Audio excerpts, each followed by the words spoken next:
Anggota kelompok kriminal bersenjata ditembak mati oleh prajurit Satgas Yonif 7 Marinir saat menggerebek markas KKB di distrik DKI, Kabupaten Yaukimo, Papua Pegunungan. Penggerebekan berawal dari laporan warga yang melihat ada beberapa orang yang mendekati area bandara sambil menenteng senjata. Penggerebekan markas KKB merupakan pengembangan dari peristiwa penembakan terhadap Wings Air di Bandara NOP Goliat.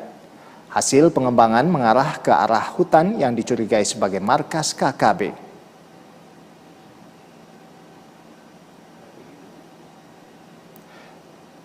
Saat penggerebekan terjadi, kontak tembak antara KKB dan aparat. Dilaporkan satu anggota KKB tewas saat kontak tembak. Petugas menemukan beberapa barang bukti yang berada di markas KKB seperti senjata rakitan, puluhan butir amunisi untuk senjata laras panjang, tas berlogo bintang kejora, dan beberapa dokumen Papua Merdeka.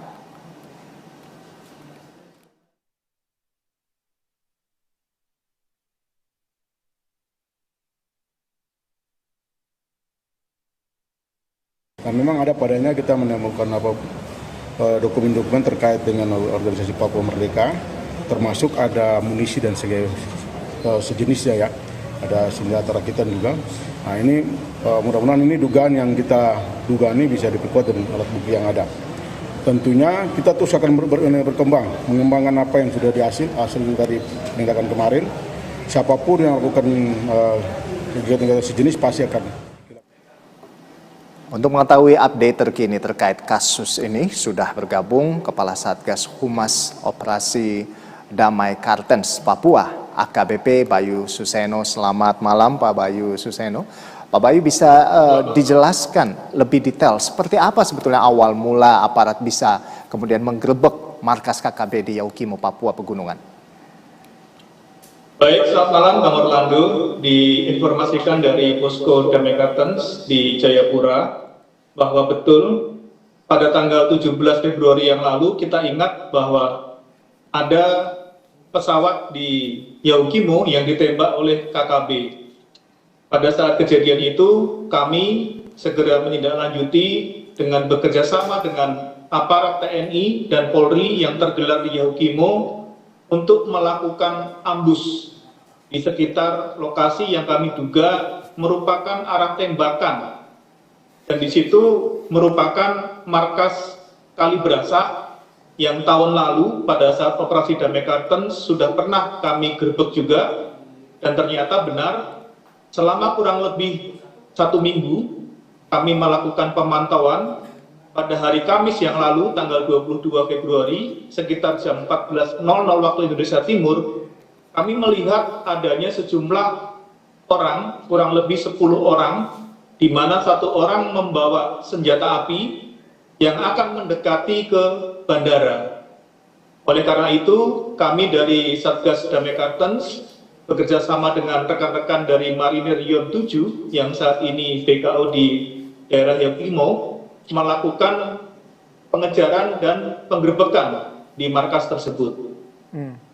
Perlu kami laporkan bahwa dari hasil penegakan hukum di lokasi, kami aparat gabungan TNI Polri berhasil melumpuhkan 1 orang anggota KKB untuk identitasnya masih dalam penyelidikan, dan 2 orang saksi yang diduga mereka berada di TKP, namun sampai dengan malam hari ini hasil pemeriksaan di Yaukimo, kedua orang anak ini masih belum terbukti masuk ke dalam jaringan KKB. Namun besok akan kami lakukan konfrontir dengan berbagai pihak, terutama pihak sekolah, karena mereka berdua di statusnya adalah pelajar, usianya sama yaitu 15 tahun. Apakah mereka benar-benar pelajar dan masih aktif mengikuti pendidikan atau sudah tidak aktif lagi? Termasuk juga kami akan melakukan konferensi juga dengan aparatur di desa maupun di distrik tempat mereka tinggal. Demikian Bang Orlando yang kami update malam hari ini. Pak Bayu, kalau informasi yang kami dapatkan ini bahwa satu orang anggota KKB dilaporkan tewas begitu. Artinya ini tidak benar begitu ya Pak? Kalau yang Anda sampaikan tadi satu orang dilumpuhkan dan 2 orang lagi diamankan, seperti itu? Ya benar, yang satu orang dilumpuhkan kondisinya tewas. Untuk jenazahnya ini sudah kami evakuasi, ada di Rumah Sakit Umum Daerah DKI di Kabupaten Yahukimo. Baik. Untuk identitas yang meninggal ini yang masih kami dalami, karena kami harus melihat lagi data-data yang lama, termasuk juga mencocokkan dengan foto-foto lama yang mirip dengan KKB tersebut. Baik. Sedangkan untuk barang bukti yang berhasil kami sita, ini yang sudah kita sebar ke rekan-rekan media juga, barang bukti yang berhasil kami sita dari yang bersangkutan yang meninggal adalah 74 butir amunisi kaliber 5,56, kemudian 2 buah magazen jenis SS1, kemudian uang tunai sejumlah 3 juta rupiah, kemudian 1 set solar cell, 1 buah tas noken dengan motif bintang kejora, kemudian 2 handphone merek Oppo, kemudian 1 handphone merek Nokia, dan berbagai dokumen KKB lainnya yang berhasil kami sita. Demikian Bang Orlando untuk barang buktinya. Baik, terima kasih atas informasi dari Anda Pak Bayu, Kepala Satgas Humas Operasi Damai Kartens Papua, AKBP Bayu Suseno. Selamat malam Pak dan selamat bertugas kembali, salam sehat selalu. Terima kasih.